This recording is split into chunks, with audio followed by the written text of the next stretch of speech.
أعوذ بالله من الشيطان الرجيم. بسم الله الرحمن الرحيم. إن الحمد لله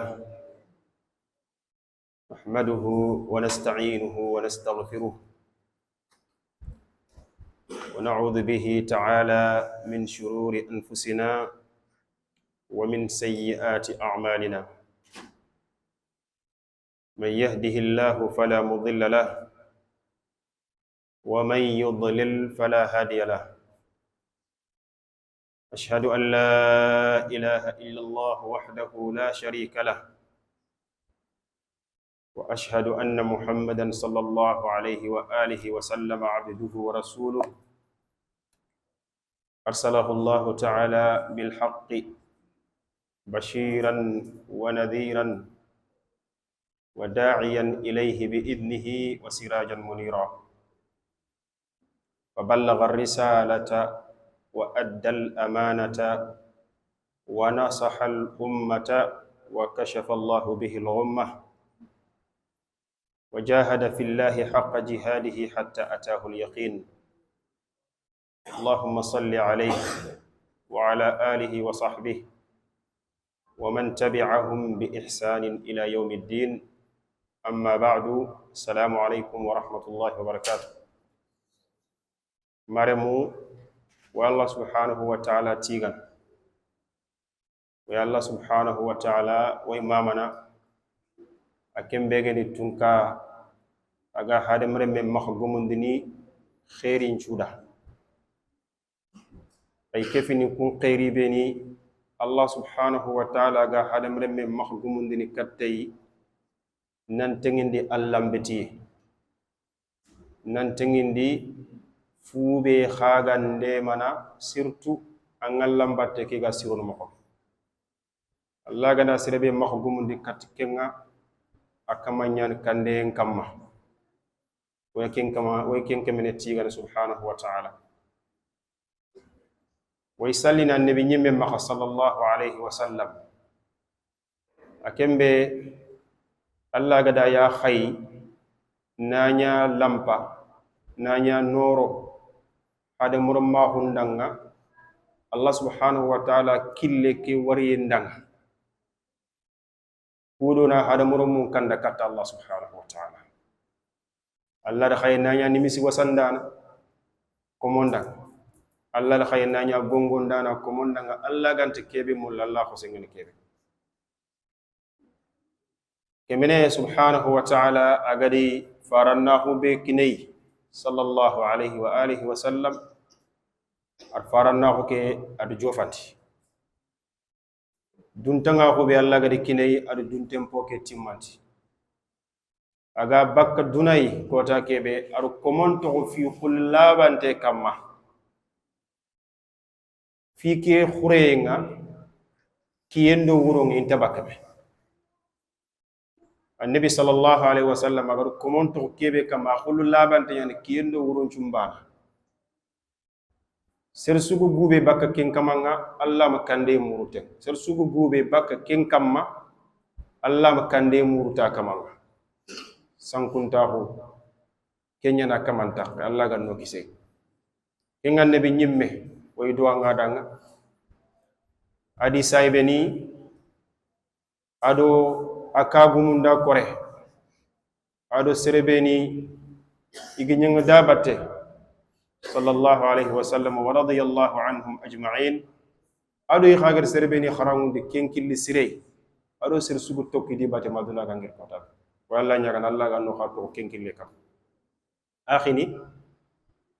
كما خغاتو مخوبه دارو آخند بانغان دي نديو غولي دي برو دانغيري نا مسيدي nga birende to fube misiden cigire xengene kebe na biranti naam golle nga fini joppenere ari ñi wada tambe kulamanu begay a kembire xibaru nga omi imunta ko may siri alhamdulillah so xasol li ken ko Allah ga do taqelo ke bor ken donc na ñille kat kenga ayani misiden cigire xengene kebe na biranti kenya nya sababu ko taxu ko taxu o kemene ñagana subhanahu wa taala khiri be garo kembata Allah ganno takale nafa be gada batte Allah ganna ñogodanga uga kebe kha jikki da batte gele baraje aya ganyaro non sababu uga jofna Allah janna ke Allah ganna ñogodanga akhini miside ni rôle khore a joué muslima ko noxo Allah mbetire xeyñani ko sugatu Allah subhanahu wa ta'ala adi muru omaha igade farlani beniro kam sallu wana lide ber misidu kem khuntati muslime suli annahu ma'lumun min ad-din bid-darura sere sugaye anga kentu lakin yala miside akhembeyata wana li salfanan challi lagasaran challi ma fejri am xempe kembana gana xempe kembane su fo gebe to ko miside cigire xenga ko fonno ko kan xawade be no gama de ay kefini kun cigire ko khoro Allah mbati yeki falle miside ni dingira kharangunde le xeñani akhinga akore odanga ken ma wonata sigi odanga ken kam may siri daw na ko odanga nanti gelli annabi nyimme sallallahu alaihi wa sallam ay mekki miside manya sallire xebare miside ni betire xenya kem palle miside ni kharangunde xenya annabi sallallahu alaihi wa sallam aga finir medina fi fana be aga joppete aga kefina gollu khoro be na gadi de bere ay finiri inte medina kedena miside nyasi donc miside aga na dangi walla batan ko tasallu won qaw meñi ni khadi uga me kharangunde ni alla dina fube ga ken koyne kore faare ngadi sunna sallallahu alaihi wasallam katto gar na yimbe gol nyankitenga annabi ge jabi sallallahu alaihi wasallam majtama'a qaumun fi baytin min buyutillah fi baytin min buyutillah ken hadise be khagatu muslimu gada bagandi abu hurairah ta hadise ngara radhiyallahu anhu nanti serebe angana soro beni gana mekofu ma soro mo mekofu nokku ya gelli Allah kani igamanenya yatluna kitab Allah igalla kitabe ke kharana alli miside nyambane anta ko fonkara nga Allah kitabe nga khar kembane ay kefin rôle khoro beni miside ngi jouer kenyanci gi ogana fayinde katto ko foni kulenki ogana fayinde katto misidu traditionnel ni kuy woni ñini kur rôle ni sususu itoxi falle do kenci gi rek khore be ganom muslime yogo yeno ngay moni nan li tax inalla finko misiden no nga xaganari misiden nga an misiden bolla xanya taxite ogana farlande bari taw gudu tata 5 minutes 10 minutes agana go bo minute ni tamro ko ko fo la ko na tax angana har lele an nafila nga i xortina nga ibe ga moni nan tax inalla finko dhikr wallang mulanna alquran an khara Allah taxadurande ben dura kem baraje wacha kumen amey wosene ara nyena ankanga Allah te ken tranquillité kitanga de bernan kallo Allah te ken dejon kitana anka ken ko nga Allah ga mullin taxunu tangalla fin ko nga taxasine Allah fin ko ngen kam man Allah kitabe ki khara lakin miside law ken jarno dang bawnu miside tenku yelle khanya wa gari ke hadise no be o gari hadise ke be ko sas idan serebe ga nay mulina Allah fin ko Allah mer mané ko qur'an no gonanti fi buyutin adina Allah an tuzkara wa an turfa wa yuzkara fiha ismuhu Allah subhanahu wa ta'ala yimme ga dungeti kebe kani be ni ke Allah subhanahu wa ta'ala to nga ko ngini no Allah subhanahu wa ta'ala to nga wurgini ino ko ken misidunya sorobe ni khaga kunde be nadi jakkin dum ko wona nga aye ke falla rijalun sorwani la tulhihim tijara commerçant hunti sugulana baka ke ngal lampin ko nge wala bay'un ma jagunde an dhikrillah kenti sugulana baka nalli salli misidu kenti sugulana baka nalli Allah fin ko miside ke bawne itu nanti ibire ke nyiye ke ya ren kamma ana fancunu manne ani Allah subhanahu wa ta'ala batu donc Allah mbatte are nyani miside ke kha ogana wonyangal hala ni ko fo misidu kunyangal hala ni pay wayni wodi kellaga na bittandi buru ma har ku beni kunyangal hala beni wodi ko sasira kan tingi idan ogana ni wogade kenkito o misidu nga ken khairin pollaqem po horenya ak wuni kato yoga xam profiter maremu misida ay kefini asigir ko khoro nga khadi misida ya nokko kebe komonga nya iganya na sababu iga tallan choli me muslimo nga tallan choli me iga me fini iganya na me fini qala ina me fini qala kammo wosuga na nyoga ni salli misida في فنا أو تواه بكونه وهذا دليل هذا المسجد دليل على ذلك تتم باو تاخك سوني كي بيغا ياغي بنيا الحمد لله وتاخنا الله تومي خاصو غرتو نانت مسيدي غيري وغاري ني ميني وغا سالني تو اونغو مبو فوغو بو نخا يوغو اندا ني گيمي خنا دانغي مي خاغري يري خار ميتو كين فام بو خور خور نيا كو فونكار كينيان تلكيتا وغري ميتو تو اونغو بو نخا وانا الله يمن كين كو نانتي جعلناكم شعوبا وقبائل لتعارفوا سوني كندو سوني كينيان ميتو اولفوندو اولفوم ميتو انغنا سوني كين كو نكو تنات ماري ميانك donc woganti metu woga stakni me sakhani woga takni me killuku kamma khawo suri alla botu misile no antinti nkatinti janso ni kenya nga to waxum gona ken to gona bo gona xana fota na sara xanu nari embre ke ta demalle ma ko nari afallo gona me khanta wona me fitirinti wosunyir ni salli misile akhi fulani de wada so anyi salli ni misile ko fama walla anya kam social payke idan kembere wona fi tirndi gella go wotiya wona khanta gel problem nyaaga e wonda problem to an innamal mu'minuna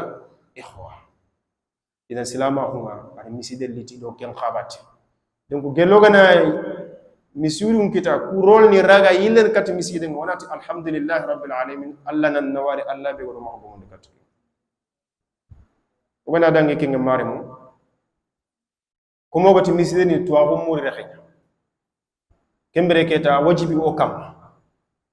abu a wajibi serebe diga folmane tu alla kitabe keno ko fo keno ko nga ina allah subhanahu wa ta'ala risala ke na jofanti mas'uliyya nyana ago khannun kam waraga fobe nan wakati billahi wana da kai bawon allah subhanahu wa ta'ala kenya nyameri ado nyameri kenya serebe anga kebetu anna dangi ni kattu ko fon kutten idan mare mo corona dur khoto nono xanu citi wona dur khoto wona profiter seresu nya kharanga Allah ma kende bari ali Allah danga subhanahu wa ta'ala yogoni na nya tuwam yogoni na nya terinka ha wajibi nyano su kam su ngolli an qarantu gollini angalla batta mo hobe Allah gad muramma angam tuwa ko kiyam e mana angam betiye kikille nya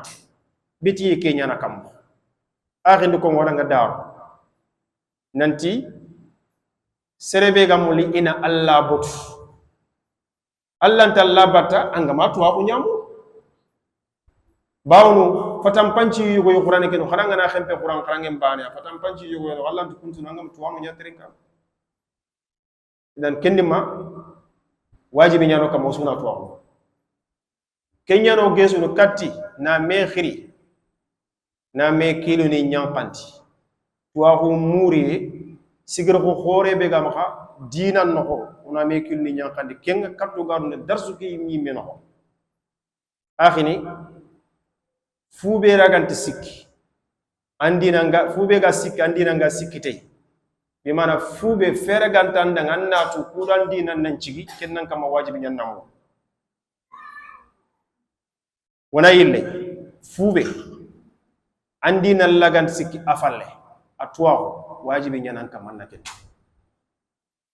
nan calli wajibi nyano kam nan jumi wajibi nyano ko farla kutu ko gi tuma ko be lakin fube ga sikki an calle ki ga siron mo hobe ken wajibi nyaka manna mo kana nabi sallallahu alaihi wasallam gati talabul ilmi fariidatun ala kulli muslim wa humurun den farla nya kutun tenyen muslime su kam yigondo yakhare ndo leminen do xirsen ciolon ken no anga hawte anga jamu kallafi magati ngatel misire nga salim sun xaso nga yari nga sumini mi anga na anga sumini mo hobe an cumin kam anga salini mo ban charin kam salle gana gurji amma salji gana gurji amma an gomondiri kam kenya wori ne Allah te betini tuwa ko nya falle Allah te betini soma somunta ko kam kendi maketa no kam wajibi fube ga sikki wo beti ko ga sikki mo ko be wona kem murwa murunde ke ha am ko ngebenya ta ko tuwana muranna terika harangam degnya lekkolun kharalle ma madrasa kharalle ma mangam ta ko khara yimbe gelalla ga man taqnya khara yimbe taxe Allah man taqnya madrasa mban taxe kembere miside nga aswa ko foni ni ta wanda khara tuwanu terika na kharanga non terika misidu no kennan kam wajibi nya fube ga sikka ngandi nan tunde kempa langa na risiga Allah jomme na khani la harkuta Allah nan tirindine man ci ganga ma kede man ci ganga ma kede kembere diga men taxamma parce que fujam kuti mare mu surtout ka kiyeke be lenki fujam kuti seresu kamay lenki angati ni tuwa tamma fujam tamma bawnu Allah gar surmaru kunno di mo kebe tuwa ko nyal lingilli tuwa non no nganalli anken cigata man kompenno kembere ke tanga mu tuwa ko tu anga ma mbiti mo ko tu kembere fujanga akudi bakkan kamma a responsabilité nga yiden katani inyan ci gi mare mo xorno no xamu ci diken kar lakhdari ngu men man ne ko ngora hada mere me suga anna fernya annatu angaji bi nga sikiti kebe fardu ayni ki aga sikiti kebe annatu fardu ayni kebe gamba na yin ko lankam salle anti khenne ankam masere gana de beranda sere dan sikki anda ga gancha lende berne en place an ciumeke sereran sikki aga de berne en place kembre keta kinya ton fardu ain kinga ambana responsabilité la har ko tanga na Allah nam bana tin nan tamatirin nan tampaptirin nan tanyaqentin nan tallemetrin serende duwa murun sereda ngati salle serente sere duwa murun dit salle bi manam baban ke ndugun nan challe ada ngala abadan mpaban ke man ke ndugun nan ciumi abatella gella ga nanya aga na sumi akara tambuni to kunki zungo ma fi xanno lakin oga mulona kebe kuta ayri kenan nyimme bana yin ko lanka ma labdan nan cigi anga ma to gana bono so responsabilité nyilen kata nyimme mare kenga na dangi mare mu to ko ki murunde fasangun ta ko ngebe ngi fasangun ta ko ngebe ngi siri afana na to ko muru annabu sankon noko annaka tatu nangal la batte mo be annaka fi yummu ko bina Allah gadali ihdina siratal mustaqim modiga me ngere ke mawon kitab gume ke yimbe diga me ke rore nga asufo ku kam kube ni ga tuwa humurnu iga golni tey iga sikke kam an khana ka fukuma khanga na nyanga betinia antalla anti beti ki ya nga antatu bi mana atuwa huntam akhinde ko ngara nga da keme wala wujune battana anay to ko kam to ana murana bane kenyan pasu Allah no ko nan ko wujune battana bare ne ken ko hadise ken ko ati man ati tuwana misale nga ala al-abidi tuwana serebe gar tuwa gumuru agi siga kam galla batate ayam pasu Allah maka serenga kebe agalla batana itu aw gatama ata misal no koma kamathali amisal ngoko khasom moko ala sa'ir al kawakibi amisal no khasom nga angana do sanu kutuku compare bitel lo wuro nga nyimme mutu kam wonna kam mo pa khasom nga na bo kota be kon sane korosi est ce que sane wori ni ken kota la limada parce que afore ay importante andi wori sigira ko khore ke be ga khasom maka sanu ku kamma serebe ga tuwa ko muru aga Allah batate kenyam pusu serenga aga Allah batane tuwa ko ma ko khaso ki gam pusu manne sanu ku tukuy mo be idan ken fasan ta ko ko ya faare ngor ko ngor sallallahu alaihi wasallam serebe ga wina Allah bata aga wini salini aga kirango sumi akhini ko ken kota ado serebe ga kiranga tuwa ko mur nan sumi ni man tour du chali ko xalen ci ren kebe ga kiranga tuwa ko mur bawno tuwa ko mur ye ana fanti xempe na bani akenga na tuwa ke muro arayi beti yenciro ninte analla batu ala basira analla batu tuwa humpola bante yakama atwa ko ke kada na ila dangi ni kat serenta parce que wajibi nyana kama ngana tuwa ko na dangiti mare mo ken tuwa ko pasamu ta fare jabi sallallahu alaihi wa alihi wasallam serebe ga tuwa ko muro man salaka tariqan yaltamisu fihi ilman سهل الله به طريقا الى الجنه سهل الله له به طريقا الى الجنه توغمور ني كيلي نكات الجنه لوي توغمور ني كيلي نكات الجنه لوي توانونتي agati kille nyani kille ke mo goni ko fi l'histoire ay nan dañu ku nya xoro nam pudin citi nangiri na lo kille fofon tam ma ngani ganta nan daga toxum angana buguti ken kille su aw nyana ndanga sabu kan jofandina aljanna yogoni khati mana fillandini manne anga fofo de ber nan tuwa ko ken ko gede duru xote kenga tariq ma'nawi nyane ken anga duru xote su de berni anga sababu su de berni anga tuwa ko kitana mo anga tuwa ko famu mo anga tuwa ko anga tikiti mo na to anga kunduru xote yu beni de ber allah kunya ndanga sabu iga nyana ndanga kille anga jofina aljanna mo idan mare me jax tuwa ko ne sere nya khidin kat aljanna lo a imagine ta na kiti banetu an bane nokko an challe mbonamma aga na nyangantu to ken challe nyakam man laga na yinna mege laga na nyangatu anga repare mo wana repare idan kani tuwanando tuambali nganta bana Allah dal subhanahu wa ta'ala qul hal yastawi alladhina ya'lamun wal ladhina la ya'lamun kubeni ga fotu adu kubeni ganti fotu yala kun khara nyarana ba ajabi nen tuinde en haklante en cudanga tuwana ndo tuambele gelanti nyarama tuwana ndo ko nanti wajibi nyano kam ona tuwa kunya kanda katanga fofo su kongo katanga sefene dinan no ilfanna tuwa kunya katanga golni ngallam batten kam ilfanna tuwa kunya mo sheikh ngore katte daru bukhari diga bi mana bukhari ga ni kitaben de agar hadisu beni kofme tuwa kum pasangun ta kun kamma agar babu ke unwanu nya fun dati babu al ilmu qabla al amali al ilmu qabla al amal tuwa kum katti golle kayanci wayni ni di suronga digame yego ko ngoy gati ni farenga disena i'rifuni qabla an ta'budun hadise fi lakin digame ke mana amana ke isegre xey on ka walla murna wana tutu tuwahu fina pronare golli tuwahu kam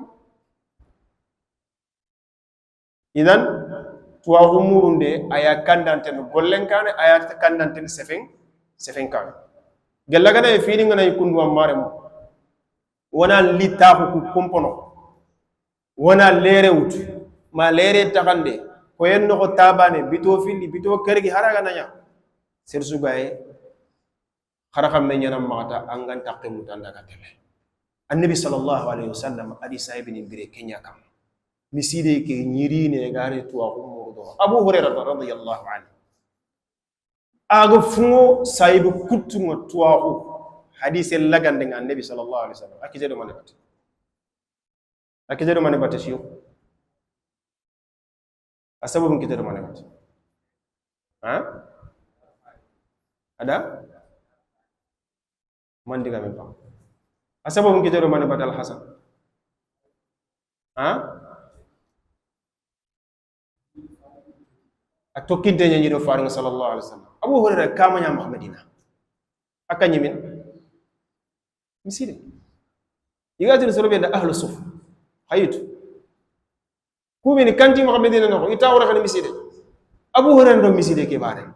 ando faring batta sallallahu alaihi wasallam darsun tidangini faring ta hono ga maslan sahibi nga ganta tawen idan kenya ci ga tuwa ko fungo kuttu o haga na tuwa ko nya dura hammi am ko fungon to mekiya hammi ke ro fungon din me ke ko walla nya ga Allah ganna kinna khan siti ko mare mu khorom maka furi wo tuwa ko muri ndo do dina bati khorom maka lampu wo go tuwa ko muri dinan kam may mo xobe khorom maka lampu ke serzu ga yelenki anyi medunaru ngajuki sere sunta killen ko ena anganna gane citi anga girnan kanne ambire ki ga siron mo ser sun skille ko en sa angar mu go nokku sunan tay non antel dabate gella gana nyanga fofu muru duna ke no na bure nyaga ne ba kayti nyaga ne ba fotan angar mu go nan tay nokku santel dabate sahih kibe ga yana sababu garun aljannati aga de tuwa ke muru fumi ga yana sababu gara go bire o beti yunde ber naga siron tay angana ke mu go nan tay hare bakeliya mo ko gana ma antel la sakata ba saybeni ni kenya nabi sallallahu alaihi wasallam radiyallahu anhu bukhari akhin ko rewo danga ketay daru agar kilometer ngaqe petra to no ngar ko fume ar mu ko yere da kenjo ndo mane bat to ko ke murunde ya akhi abu hurairah go tuy woti to ko nyanci bukhari uga to ko ko mane ci bukhari to ko muti asigi allah sigara ibe gana sigi allah daga allah sikanda in tansurullah yansurkum idan gega kebe ko surtout leminu fonnan qayu lenki kota ga kiye kebe no ko lenki umma mungu doy duy buru uga tele do keduna batte uga to ko falle xumbane keduna won to xere fonnan qaye xumbane khayanu xumbane mustaqbal na khayay khayal ko fo ke giden dano xumbane kube diga sikki lenki iga soron qaramundeni kube diga sikki lenki misiru ku iga kawande ndeberni iga khutbani ndeberni wajibi nyan ko ngor ko diga men jungadi mo wajibi nyan an ndeberni kunga na daga ko khani khayni falle hakum be diga terrain ke kamay lenki ko take lakin tawajjuhu be ga sabab ni mahal lenki ko take angana faydi siri nan takhasindi siri nan gogotindi siri tawajjuhu be ga o maka angi na fo gebe gebe tengini duna na ko dina na misale tanakin akhini ku be ni wodiga bire meno harogum jammu ko harogum to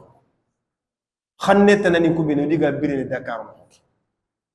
khad sababu ni ku fay sunna ngi ma xamo be haraga ne darsu ngana yere kota be sibitike kota harfa ga mo sababu ni nyangi lima noqsu igana mo go nanti darsu yere yirinia mais soninke igana ta khalsi ngi taxani nokku la alla peut-être sababu ni kharo ku anga anya khinga antargaro ke anna do fa ni sir gebe anno ngani ni ga tel misiru nya famba ga tar darsu ni nya famba sunna mo ngiya ngani sig mo ngor manga jeliya lakin sonin kan le manis anni ir kanan kitu limadha ke fe ngin ke ma siri akrosin de ngin ma siri shabab sonin ni sonin kon ponnan ko lomunu lil asaf shadid wa tangin fi gebe ay anani kunga ko ngor ko falle mo be uni tokhdu falle na fanti fo gebe mi anni ni amme antaragado an kapalle ma anda suga siginda anda suga sine presque kharallo hadi fayta khanne tanani wi gam be madrasa ni ko anni wori sunna ngi ma misiru ko khadi wori sunna ngi ma conférence ni ko khadi fayta youtube ni ko khadi fayta tiktok ni ko khadi fayta kembere kata haqqalante it kore ndangasa shabab ni khoroni ni katti dina ngalen noxoma wona fa ne kenya kenyan toxini kenyan silfanda be ga toxini yo kembere kata maremu lenki gene taxo fananga darsu kedan kiyanci gi wogadi ki muqaddima de bari kudo na metal la nyonki kat to waxu muru nde na metal la nyonki kat wodina nga tuinti killebe farenja bi sallallahu alayhi wa alihi wa sallam man yuridullahu bihi khayran yufaqihu fi din Allah gana khairu murtu serebe an dinan to ko nyakinna Allah gana khairu murtanga an dinan to ko nyakita idan dinan to ko kite Allah yimalla fi andanga khairi Allah yiman khairi muru anda ke kitabe be gor sugandi ko wodi darsu ke finani kota bani an tongoy finin kutenga Allah subhanahu wa ta'ala to ko maha nokonga yalla subhanahu wa ta'ala kittenga khafina warke kota sukati lakin war darsuni filya bi mana kitabu filya sukati wana fonne khara aqida nga kota yogo wana fonne khara ibadat nga yana fiqh kencunu manne parce que kunya tinton noy siri kunya fi fono be hada mare men ngan ko yitwa ko mur kat fofu gare نعم إذا وقت كتابي بسجاني pour فقه كارا أيا فاي الملخص الفقهي fu be goro yonta katte ngen do foyenda kudo digamuku wana xempe diga ndoppu imane ni nga famri joye serera ga golinti haraga nani o gandi du tokkota diga mum ban parce que madhhabin kitabe ke il deberi ala al madhhab al hanbali serebe ga kitabe ke deberi al docteur al sheikh salih فوزان الفوزان دونك كتوانا كنا كفين كبار علماء المملكة العربية السعودية دونك كتوانا كنا توانا خور يعني دار كتابك هاga deber do sababu be batte halaqat ni nyani ko kundu aga darsu ni kinni fonne soronga di mugu igado wori nafa be gay asu ser gebe to khatirindini na murama kananti agani kenyan kitabe ana fanna talaloge agosti ima feranti maha ina nyumi hado muro mu ko tirindindunga kenyan di yonto yidi nya kitabe afay lenki aga jofo parce que ko mu tewe aga ni darsu ni ko debe gella ga nya debe radio nyomo tewe gella ga nya debe misile nyomo tewe kha kitabe ke fam kharalle man qadari na fakite tuwa hunna fannake kenyan ci faare jabi sallallahu alaihi wa sallam serengana kara angollen chukuti kha serebe gana nya tuwana an karfa la tuwa honto an ko nabur gume be ga golnyanga ada naburen kita yimbe de so xay xen xana naburen golnyanga bat o su ke mu retu dunano naburen amma alhamdulillah rabbil alamin andi sababu ni debri nabure ke daga fo sara an kenyi men man deben annam biri ke ali won dit an tel angrini mawno naburen golnyanga bat tan takkan duna muslimin kha aljanna ngolle no kundunya tuwaxu muru ndin fan paykiya angana tuwaxu muru fare jabi sallallahu alaihi wasallam illa min thalathin serengana kara inqata amaluhu illa min thalath angolle ci ko digantat fini sikki ay kefini kumpini sikki ilmun yuntafa'u bihi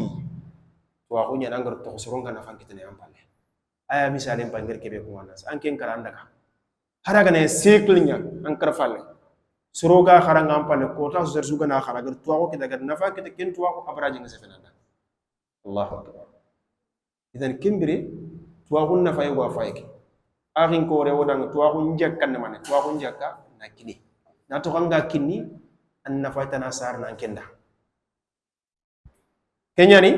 agar kitabe kede be ku fay lengi kota ko dana fankita idan kiyaji wor kitabe ke sugani da do fo yendanga wadaga famu yekiti karama inshallah wona la nyaga ana ma gemme se fodanga wadaga tuwa kebe gano ko haraga na fakitante inshallah o gari kitabe be kha sugandi fubege ni aqidan karayana al usul al-thalatha ahagan kitabe be الشيخ محمد ابن عبد الوهاب ayani kitabe وانا خور لعل وغناري كين كتابي هنا فن ما نكو اخا ان شاء الله كواني فيني بن وري سوغاندي فينا كودو مانne bawno tuwaxu mutini fonne tuwaxu awtini fonne angana fofo joppana daga joppu redu andana segi donc ken kitabe xano nga mabadi ni nyaare fumbe ga ko aqidan kara ade mremme ngam xaw fube tafuni isondo me kat Allah subhanahu wa ta'ala ado katta annabi sallallahu alaihi wasallam ado fofu gene tefi fo nyanga xawa jopan no be ken daga tal usul thalatha fini siken lesli nyana hada mremme sugal muslim nyana ko kuntuno inshallah wari kiya khanu wana tere kam wana la nyaga ma gemme ko qurna duru khoto risala ke be ko maka ayani qurnan duru khoto nona khanon ci to dinanda qurnan duru khoto wana tuwa ko ke murunde nyadura nga haju anona fa dunay anona fa lahara toujours ngey ko ngindiga mom noxo wallahi milliard ngin tanta bum